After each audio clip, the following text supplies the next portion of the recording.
Xavi deal almost done. Conte off to a winning start. La Liga striker wants Premier League move, plus a transfer roundup all coming up in the next few minutes. As I'm your host, Matt Froelich, you are the OneFootballers, and this is the Daily News.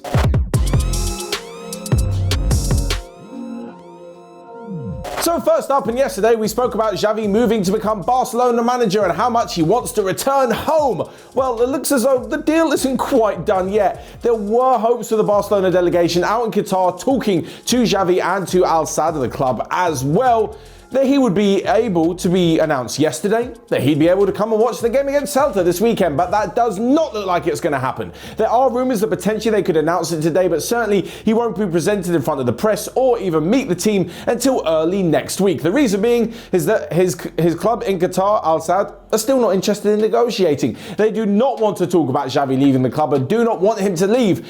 This means that despite the fact that Xavi, who was talking with the club himself and didn't want Barcelona to pay any money for him, they may have to go ahead and pay the €5 million release clause for the manager. €5 million doesn't seem like a lot to a massive club, but when they wanted to go ahead and not pay any compensation, that's a bit annoying when they have to shell out for their manager. Anyway, despite this, it's clear that Xavi wants to return, and I'm sure a deal will be done sooner rather than later. It just means that Barcelona are going to have to go one more game without a proper manager in charge. Last week, the interim manager got off to a 1-1 draw against Alaves, and they're going away to Celta Vigo this weekend, where historically they've had some troubles in the past, may not exactly suit them. Anyway, it looks as though it's almost over, and surely by the beginning of next week, probably Tuesday, he will be announced in front of the press, and we could even have a tweet or a social media, whatever, by this weekend saying that Xavi is the new manager of Barcelona. Right, moving on then, and we've spoken about Xavi, and what about another new manager, Antonio Conte at Tottenham, and he got off to a winning start, but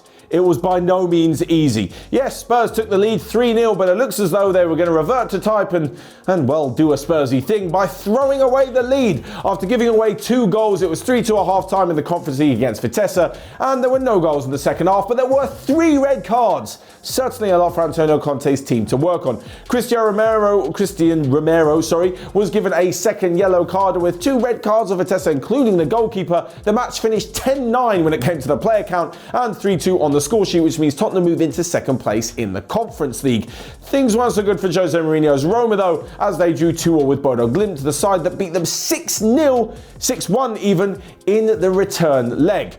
Anyway, as for the other big games in the Europa League last night, West Ham drew 2-2 with Genk on David Moyes' 1,000th game in charge as a manager. Elsewhere, and Jamie Vardy was made to rue a missed penalty for Leicester as they drew 1-1 with Spartak Moscow. There were big wins for Napoli, Lyon and Leverkusen, while Celtic, Frankfurt and Dinamo Zagreb had good wins to keep their European hopes alive.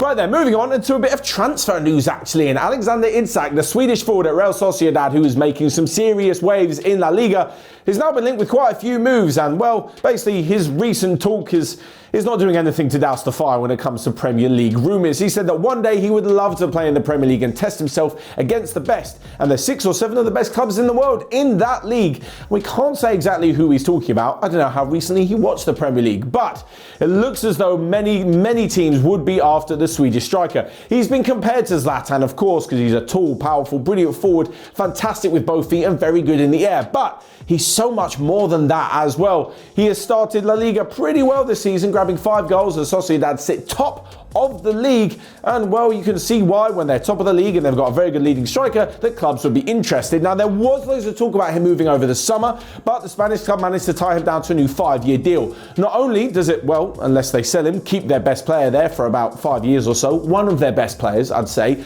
but if it doesn't and he really wants to move, they've got a massive long contract to factor in when it comes to the asking price from a potential club, and especially if a Premier League club comes in for him, Sociedad know they're going to be talking about big money. Next up then, a quick run up of the other day's news and transfer news that you might have missed. And Newcastle United are very close to bringing in Eddie Howe as manager. With his strike last night against Marseille, Ciro Immobile became Lazio's all-time top goal scorer. He now has 160 goals for the Rome club. Elsewhere, and Trevor Chalobah, after a brilliant start to the season, has signed a new deal with Chelsea. And lastly but not least, the agent of Karim Adeyemi, the Salzburg forward, who's an absolute fire in the Champions League and the Austrian Bundesliga this season. Well, he's been in Madrid talking to both Atletico and Real about a potential move for his client. Right then, finally we come to Friday Feels. This is where we leave a couple of predictions in the comment section down below, and you guys can do too. We'll read out a few of the correct ones on Monday, and don't forget we've got a full Premier League prediction video coming out later on today, including the Manchester derby.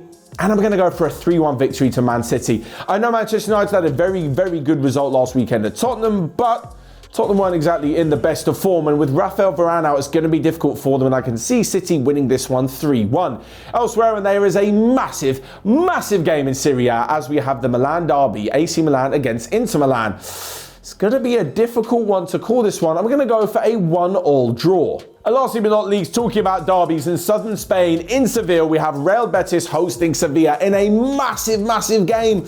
And I'm going to go for a 2-2 draw with a red card. I think this one's going to be a little bit feisty. Till next time, have a great weekend, and I'll see you guys later.